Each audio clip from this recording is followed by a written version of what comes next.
श्री चरक संहिता सूत्र स्थान 5वां अध्याय मात्रा शीतीय आहार विषयक विचार।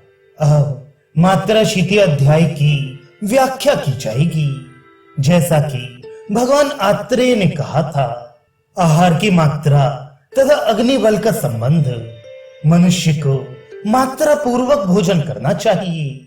आहार की मात्रा अग्नि के बल की अपेक्षा करने वाली होती है। विमर्श भोजन शब्द से यहाँ अशित, पीत, लीड़, खादित इत्यादि पदार्थों का ग्रहण किया गया है। इन सभी प्रकार के आहार द्रव्यों को मात्रा पूर्वक सेवन करना चाहिए। प्रत्येक व्यक्ति की आहार की मात्रा उसके अग्नि बल पर निर्भर करती है। आहार मात्रा की निश्चयात्मक विधि। आहार की जो मात्रा भोजन करने वाले की प्रकृति में बाधा न पहुंचाते हुए यथा समय पच जाए, वही मात्रा उस व्यक्ति के लिए प्रमाण मानना चाहिए। विमर्श तात्पर्य यह है कि जितना भोजन शरीर में कोई भी कष्ट ना पहुंचाते हुए उचित समय पर पच जाए, उतना ही आहार की ठीक मात्रा है। आधुनिक दृष्टि से शरीर में नित्य होने वाली क्षतियों की पूर्ति के लिए आहार द्रव्यों की आवश्यकता होती है। भोजन शारीरिक धातुओं के अनुसार होना चाहिए, जिससे उन शारीरिक धातुओं की क्षति की पूर्ति अनुकूल भोज्य पदार्थों से होती रहे। शारीरिक धातु के निर्माण के लिए मांस तत्व, शाक तत्व, वसा तत्व तथा लवण और जल आदि भोज्यांशों की आवश्यकता होती है। ये भोज्यांश शरीर के भीतर जाकर दो भागों में विभक्त होकर अपना कार्य करते हैं। प्रथम भाग से धातुओं का निर्माण तथा दूसरे भाग से शक्ति का निर्माण होता है। धातु एवं शक्ति का निर्माण होने के लिए शरीरों में विभिन्न पाक एवं परिवर्तन होता है। पोषक धातु निर्मित होकर रस से रक्त, रक्त से मांस आदि क्रम से परिवर्तित होता रहता है। जिस अंश से शक्ति का निर्माण होता है, उसका एक प्रकार से नाश हो जाता है। जो कुछ अंश बच जाता है, वह मल एवं मूत्र के रूप में बाहर निकल जाता है। अतः देहाग्नि जिस परमाणु में आहार रूपी ईंधन मांगती हो, उसी परमाणु में उसे देना चाहिए, जिससे किसी प्रकार का विकार ना हो। इसी आशय से मात्रा पूर्वक ही भोजन करने का विधान बताया गया है। स्वभावतः लघु तथा गुरु द्रव्यों का मात्रा सापेक्षत्व। आहार द्रव्यों में शाली चावल, साठी का चावल, मूंग की दाल, लावा पक्षी का मांस, कपिंजल, एड़, शश, शरव, शंबर, ये आहार द्रव्य स्वभाव से लघु होने पर भी मात्रा की अपेक्षा करते हैं तथा पीठी, ईख तथा दूध के विकार, तिल, उड़द, आनूप, मांस, औदक मांस इत्यादि आहार द्रव्य जो स्वभाव से गुरु हैं, वे भी मात्रा की ही अपेक्षा करते हैं। लघु तथा गुरु आहार द्रव्यों का वैज्ञानिक आधार। इस प्रकार जब लघु और गुरु आहार दोनों ही मात्रा की अपेक्षा करते हैं, तो द्रव्य लघु या गुरु है ये कहने की कोई आवश्यकता प्रतीत नहीं होती है।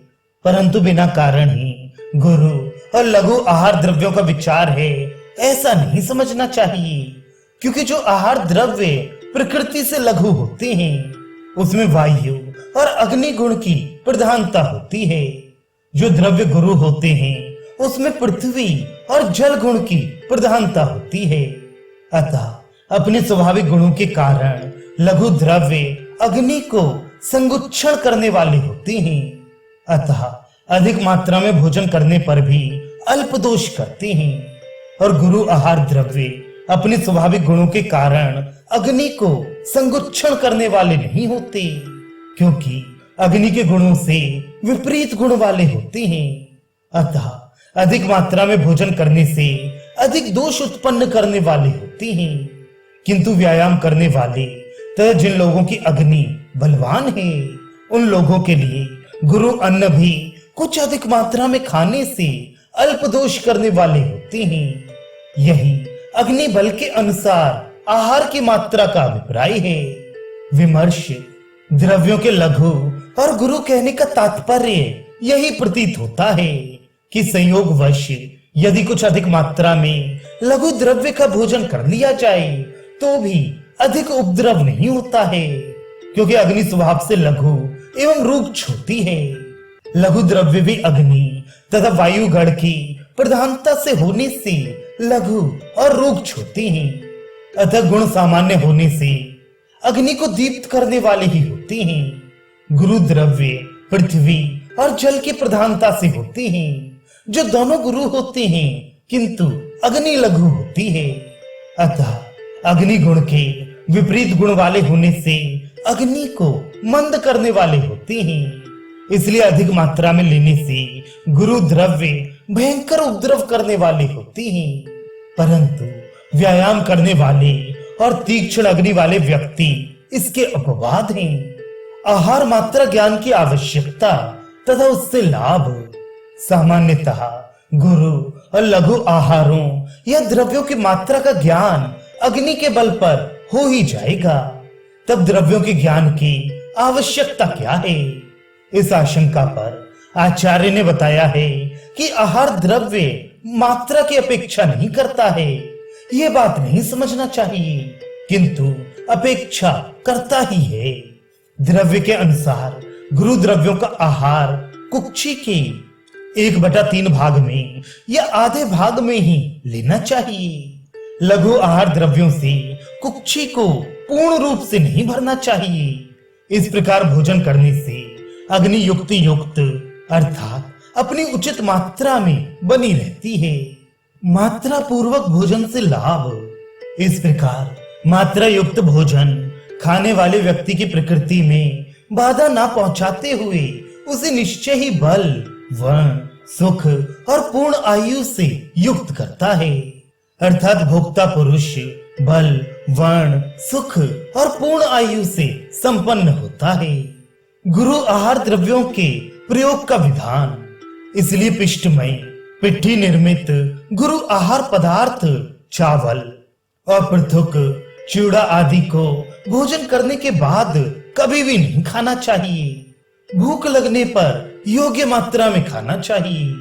विमर्श ये गुरु द्रव्य हैं, भोजन के बाद खाने से अपने प्राकृतिक गुरु गुण के कारण अग्नि को शीघ्र मंद कर देते हैं।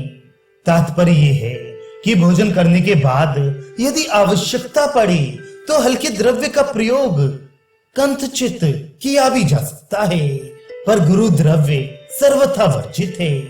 अभ्यास करने योग्य आहार द्रव्य सूखा मांस, सूखे हुए शाक, कमलकंद और कमल का डंठल गुरु होने के कारण इनका अभ्यास नहीं करना चाहिए। दुबले पतले पशु पक्षियों के मांस का प्रयोग सर्वथा नहीं करना चाहिए। विमर्श इन आहार द्रव्यों का प्रयोग यदा कदा किया जा सकता है, पर इनके खाने का निरंतर अभ्यास नहीं करना चाहिए तथा भोजन के बाद भी इनका सेवन नहीं करना चाहिए। कृष मांस का तात्पर्य यह है कि रोग आदि से कृष पशुओं का मांस ग्राह्य नहीं होता।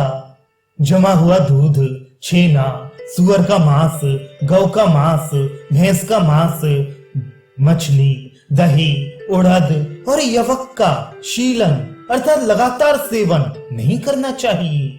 विमर्श इनका भी यदा कदा ही प्रयोग करना चाहिए। लगातार प्रयोग किए जाने वाले आहार द्रव्य साठी का चावल, शाली धान का चावल, मूंग की दाल, सेंधा नमक, आंवला, जौ का आटा, आकाश का जल, दूध, जांगल मांस और मधु का अभ्यास करना चाहिए। आहार द्रव्यों के प्रयोग का व्यापक सिद्धांत। ऐसे आहार द्रव्यों का नित्य सेवन करना चाहिए जिससे स्वास्थ्य का अनुवर्तन होता रहे, अर्थात स्वास्थ्य उत्तम बना रहे और जो रोग उत्पन्न नहीं हुए हैं उनकी उत्पत्ति भी ना हो सके। विमर्श उसी आहार का सेवन करना चाहिए जो स्वास्थ्य को बनाए रख सके तथा भविष्य में होने वाली व्याधियों को रोक सके। इस तरह इसमें संतुलित आहार की तरफ सिद्धांत रूप से संकेत किया गया है। आहार उस द्रव्य को कहते हैं जो पाचन नलिका के द्वारा शरीर में शोषित होकर इन कार्यों को करे। पहला, शरीर की क्षति को पूर्ति करना एवं उसके विकास में सहायता प्रदान करना। दूसरा, ताप या शक्ति का उत्पादन। तीसरा, उपर्युक्त दोनों क्रियाओं का नियंत्रण। प्रथम कार्य मुख्यतः मांस तत्व, खनिज लवण तथा जल के द्वारा सिद्ध होता है। द्वितीय कार्य वसा और शाक तत्व के द्वारा पूर्ण होता है।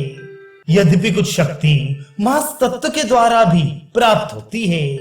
तृतीय कार्य जीवनीय द्रव्य और खनिज लवण संपादित करती हैं। शरीर की पेशियां सर्वदा चेष्टावान रहती हैं, जिनसे सर्वदा शक्ति का क्षय होता रहता है। अतः इस क्षति की पूर्ति के लिए नित्य नूतन आहार द्रव्यों की आवश्यकता होती है। शरीर के विकास काल में भी विकास के लिए आवश्यक उत्पादन एवं शक्ति आहार के द्वारा ही प्राप्त होती है। अतः उपयुक्त आहार वही है जो शक्ति का आवश्यक परमाणु उत्पन्न करे। क्षतिपूर्ति एवं विकास के लिए आवश्यक उपादानों की पूर्ति करे। शरीर की आवश्यक रासायनिक क्रियाओं का नियंत्रण करे। ये देखा गया है कि कुछ अंशों में खनिज लवण सामान्य पेशी के संकोचन के लिए आवश्यक है, साथ ही वह अस्थि और दंत के निर्माण के लिए भी आवश्यक है। इसके बाद वे जीवनीय द्रव्य के साथ मिलकर शरीर की क्रियाओं एवं विकास के लिए भी महत्वपूर्ण है। इस प्रकार आहार के विविध पोषक तत्वों की क्रियाएं बताई गई हैं।